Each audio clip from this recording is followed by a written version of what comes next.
It's no secret that police services are struggling to find good candidates, and there's a reason why. Canceled vacations, mandatory overtime, low morale, being placed in the middle of political battles. This is the reality of policing today.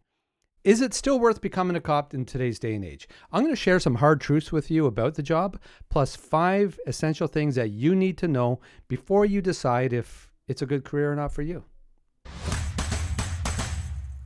Police services are hiring in large numbers right across the country. So why are they struggling to find suitable candidates?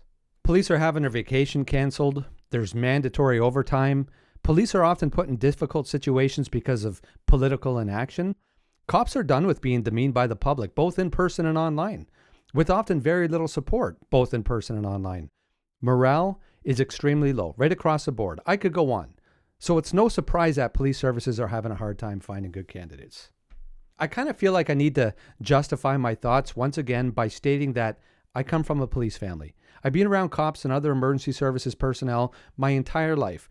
My dad was a cop, then my older brother became a cop, then my younger brother became a cop, then I became a cop, then my other younger brother became a cop. I've witnessed changes throughout the years, and I understand police culture very well. When I first started using social media as a police officer, I would get dozens, if not hundreds of questions every month from people interested in a career in policing, becoming a police officer. They want to know the recruitment process, or they're looking for tips and tricks on how to get through certain stages of the testing. I'd make video compilations because I couldn't keep up with all the questions. And I just couldn't answer each and every question individually. Fast forward to now, I still get lots of questions, but the tone has changed. Instead of people asking how to become a cop, they're asking questions like, is it still worth becoming a cop in today's day and age with everything that they see going on? And you don't have to take my word for it. This has been covered on different social media outlets right across North America. And when I say media, I'm also talking about social media, traditional forms of media and social media, or citizen journalism. People with their cell phones catching what's going on all over the place. Honestly, these days, I get most of my news from social media because it's usually the best way to see unaltered, unbiased footage as to what's going on. This past year, there's been protests and demonstrations every single weekend. In some places, every single day. Police have had their shifts altered, so they're working large amounts of overtime. They've had their time off canceled. Some entire shifts have had their time off canceled, so their vacation canceled. Yes, this is a job of a police officer. It's what they signed up for, as people say. But is it really what they signed up for? When you go through the interview process to become a police officer and you're asked questions about your motives for joining, some of the answers given, they may seem obvious. Like they may seem like things you're supposed to say as a new cop, but they're still true.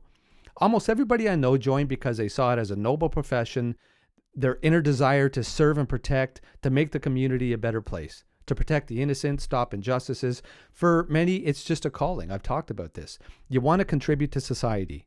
It's got its rewards, and they accept that the job can sometimes be hard and dangerous, and there'll occasionally be overtime. It can be a challenge, but a true police officer doesn't shy away from a challenge. They look forward to it because that's what it takes to hold things together, to hold the line. They didn't join to become a political pawn, dealing with issues which should have been dealt with people in positions of power authority at a much higher level. Police officers, many of them, feel like they're forced to deal with these things because of the inaction of some politicians. And all this is happening because there's a shortage of police officers right across the board. Cops are leaving, they're retiring, transferring to other police services in smaller, more rural areas, places where they don't have to deal with some of these things on such a large scale. And with the cheaper costs of living, can you really blame them? Not just a cheaper cost of living, but some of these smaller police services also pay more. So you get paid more while doing the things you've always wanted to do when you thought of becoming a police officer. Attend radio calls, help people in need, deal with thefts where you can spend time with the suspect the victim, and try to assist them, try to help them get their life on track, walking the beat, old school policing, not attending call after call after call, dealing with it as fast as you can because there's 20 other calls impending. And you got a sergeant on your case asking what's taking so long, when you can clear. I don't know too many people who want to join so they can take part in demonstrations every weekend. Getting yelled at, screamed at. I'm very thankful that there are police officers who step up And they hold that line. They deserve our respect and gratitude. I've seen way too many videos posted online, especially these days, where there's a cop or an officer, a line of cops getting yelled at, spit at, forced into physical confrontation again and again for something that they have no power or control over. Now, I'm talking about full-out demonstrations here, but this also applies to uniformed primary response officers. So they're the cops that you see on patrol driving around, the ones who answer the radio calls, show up when you call, like for a fight or a theft, your house or business was broken into, the daily tasks. There's not a unit of police officers who only attend demonstrations and sit around when there's nothing to do. The officers who attend these demonstrations, they're cops who work in every other unit who are called in when there is a demonstration or a riot. And if they work in primary response, this is how it works. They're called off shift, which means the workload of all the other officers on that shift just increased. They'll go nonstop from beginning of shift to end with barely enough time to do their notes, which of course have to be perfect or else they're going to get ripped apart by a lawyer or judge at court for forgetting something. A 12-hour shift for a police officer answering radio calls when your heart rate is constantly spiking and dropping with traumatic events, dealing with traumatic events multiple times a day, your stress level going from 0 to 100 and then back to 0 so you can deal with it. That's a heck of a lot different than dealing with deadlines in an office, okay? I'm not downplaying it. In one shift, you can deal with more trauma than someone deals with an entire year. And that is no exaggeration. Now go do 7 days in a row of that. It's no wonder that some cops are just burnt out. They're physically and mentally done.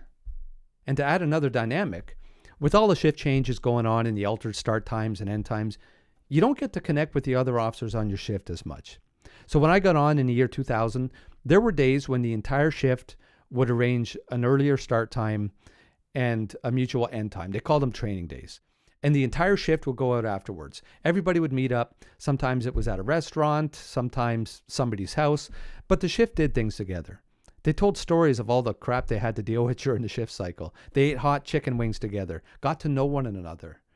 Those things were important to build camaraderie, build trust, get to know one another. Now you can be at a division, and depending on what shift you're on, depending on the schedule, have some new cop join and you barely even see them. You show up at a call and it's like, who the heck are you?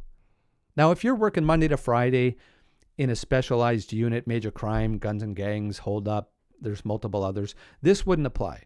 But the stresses of the job and being understaffed certainly apply. Newsflash, we need more cops, big time. And speaking of other units, this might get me into trouble. We don't need any more cops who only attend community events, taking pictures, serving food, handing out supplies, doing all the things that would get done even if they didn't show up and take a picture of them doing it. We need more cops to answer radio calls, to be there when the public needs them. If you're a cop, put yourself in a situation going from call to call every single day, and you see online some other officer posting a picture or of them, they're having lunch at a community center or playing a game, playing hockey. That's not exactly good for morale either. Whether I say it out loud or not, whether I admit that, there's still friction, and these conversations are taking place inside the police department. There's a difference between community engagement and effective community engagement. And that may sound real hypocritical coming from me. I was always big on community.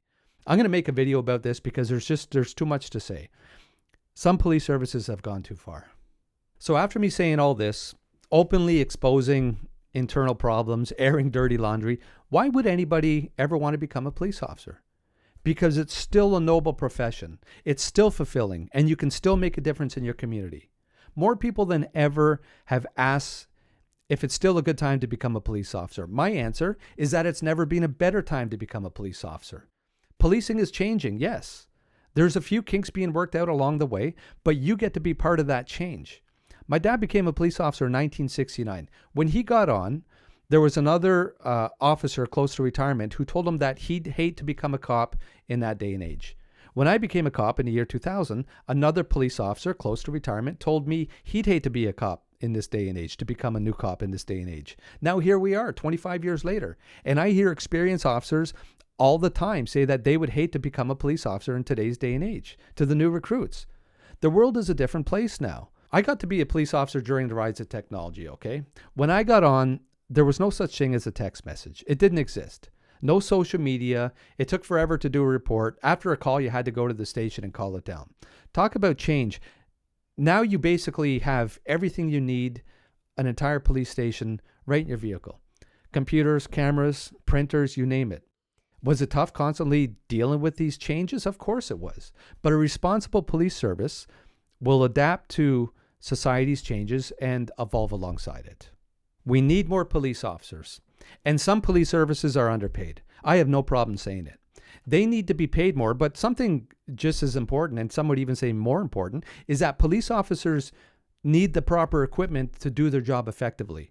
Nobody is saying that a police service should get a blank check. Okay, that would be foolish. There needs to be accountability, but you don't cut corners when it comes to public safety or crime prevention.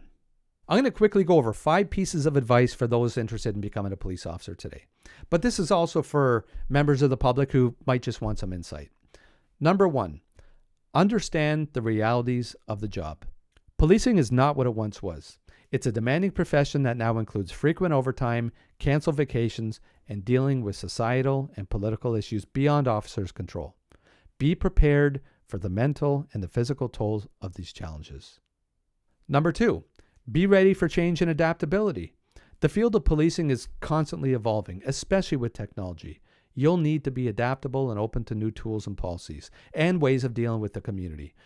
As policing modernizes, it requires officers who can keep up with the innovations like body-worn cameras, mobile workstations, and all kinds of other advanced systems. Embrace change as an opportunity to improve your effectiveness and better serve your community. Number 3, focus on the positive impact. Despite the challenges, policing remains a noble profession where you can make a meaningful difference. Many officers join to serve and protect, to contribute positively to their communities, and to support those in need.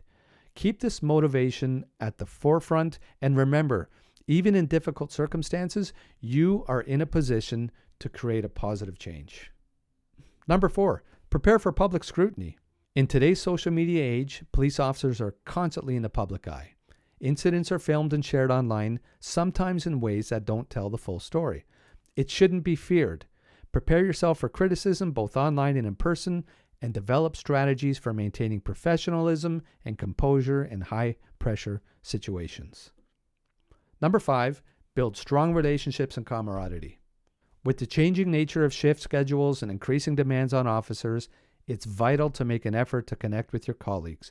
Building camaraderie can be challenging, but those connections are essential for support, trust, teamwork, which are all crucial for success in the field. Take opportunities to strengthen bonds and establish a sense of community within your unit whenever possible. I know it might seem like there's a lot of challenges to becoming a police officer, and you're right, there are. But every generation of officers has faced its own set of obstacles, and those who rise to the challenge are the ones who shape the future of policing.